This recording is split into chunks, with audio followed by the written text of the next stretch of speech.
শ্রী রামকৃষ্ণ কথামৃত বরাহনগর মঠ চতুর্থ পরিচ্ছেদ।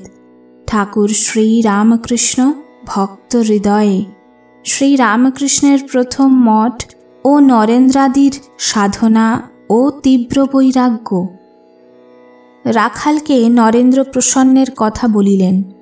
প্রসন্ন নরেন্দ্রকে একখানা পত্র লিখিয়াছেন, সেই পত্র পড়া হইতেছে। পত্র এই মর্মে লিখিয়াছেন, আমি হাঁটিয়া বৃন্দাবনে চলিলাম। এখানে থাকা আমার পক্ষে বিপদ। এখানে ভাবের পরিবর্তন হচ্ছে। আগে বাপ মা ও বাড়ির সকলের স্বপন দেখতাম, তারপর মায়ার মূর্তি দেখলাম। দুবার খুব কষ্ট পেয়েছি, বাড়িতে ফিরে যেতে হয়েছিল। তাই এবার দূরে যাচ্ছি। পরমহংসদেব আমায় বলেছিলেন, তোর বাড়ির ওরা সব করতে পারে, ওদের বিশ্বাস করিস না। রাখাল বলিতেছেন, সে চলে গেছে ওসব নানা কারণে। আবার বলেছে নরেন্দ্র প্রায় বাড়ি যায় মা ও ভাই ভগিনীদের খবর নিতে আর মোকদ্দমা করতে। ভয় হয়, পাছে তার দেখা দেখি আমার বাড়ি যেতে ইচ্ছা হয়। নরেন্দ্র এই কথা শুনিয়া চুপ করিয়া রহিলেন। রাখাল তীর্থে যাইবার গল্প করিতেছেন। বলিতেছেন, এখানে থাকিয়া তো কিছু হলো না। তিনি যা বলেছিলেন ভগবান দর্শন কই হল? রাখাল শুইয়া আছেন। নিকটে ভক্তেরা কেহ শুইয়া কেহ বসিয়া আছেন। রাখাল, চলো নর্মদায় বেরিয়ে পড়ি। নরেন্দ্র, বেরিয়ে কি হবে? জ্ঞান কি হয় তাই জ্ঞান জ্ঞান করছিস? একজন ভক্ত, তাহলে সংসার ত্যাগ করলে কেন? নরেন্দ্র, রামকে পেলাম না বলে শ্যামের সঙ্গে থাকব আর ছেলেমেয়ের বাপ হব, এমন কি কথা? এই বলিয়া নরেন্দ্র একটু উঠিয়া গেলেন। রাখাল শুইয়া আছেন। কিয়ৎক্ষণ পরে নরেন্দ্র আবার আসিয়া বসিলেন। একজন ভাই শুইয়া শুইয়া রহস্য ভাবে বলিতেছেন, যেন ঈশ্বরের অদর্শনে বড় কাতর হয়েছেন। ওরে, আমায় একখানা ছুরি এনে দে রে, আর কাজ নাই, আর যন্ত্রণা সহ্য হয় না। নরেন্দ্র গম্ভীরভাবে, ওইখানেই আছে, হাত বাড়িয়ে নে। সকলের হাস্য। প্রসন্নের কথা আবার হইতে লাগিল। নরেন্দ্র, এখানেও মায়া, তবে আর সন্ন্যাস কেন?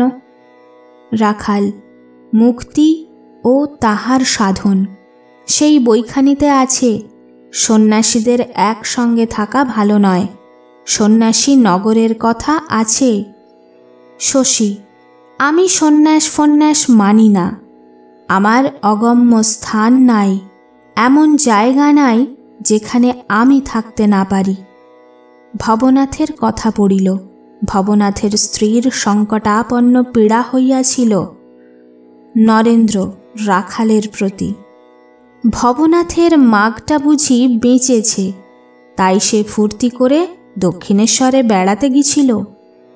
কাঁকুড়গাছির বাগানের কথা হইল, রাম মন্দির করিবেন। নরেন্দ্র রাখালের প্রতি, রামবাবু মাস্টার মহাশয়কে একজন ট্রাস্টি করেছেন। মাস্টার রাখালের প্রতি, কই, আমি কিছু জানি না। সন্ধ্যা হইল। ঠাকুর শ্রী রামকৃষ্ণের ঘরে শশী ধূনা দিলেন। অন্যান্য ঘরে যত ঠাকুরের পট ছিল সেখানে ধূনা দিলেন ও মধুর স্বরে নাম করিতে করিতে প্রণাম করিলেন। এইবার আরতি হইতেছে। মঠের ভাইরা ও অন্যান্য ভক্তেরা সকলে কর জোড়ে দাঁড়াইয়া আরতি দর্শন করিতেছেন। কাসর ঘণ্টা বাজিতেছে। ভক্তেরা সমস্বরে আরতির গান সেই সঙ্গে সঙ্গে গাইতেছেন। জয় শিব ওঙ্কার, ভজ শিব ওঙ্কার, ব্রহ্মা বিষ্ণু সদাশিব, হর হর হর মহাদেব। নরেন্দ্র এই গান ধরাইয়াছেন। কাশীধামে বিশ্বনাথের সম্মুখে এই গান হয়। মণি মঠের ভক্তদের দর্শন করিয়া পরম প্রীতি লাভ করিয়াছেন। মঠে খাওয়া দাওয়া শেষ হইতে 11টা বাজিল। ভক্তেরা সকলে শয়ন করিলেন। তাহারা যত্ন করিয়া মণিকে শয়ন করাইলেন। রাত্রি 2 প্রহর। মণির নিদ্রা নাই। ভাবিতেছেন, সকলেই রহিয়াছে, সেই অযোধ্যা, কেবল রাম নাই। মণি নিঃশব্দে উঠিয়া গেলেন। আজ বৈশাখী পূর্ণিমা। মণি একাকী গঙ্গা পুলিনে বিচরণ করিতেছেন। ঠাকুর শ্রীরামকৃষ্ণের কথা ভাবিতেছেন। পরবর্তী অংশ আগামী সপ্তাহে।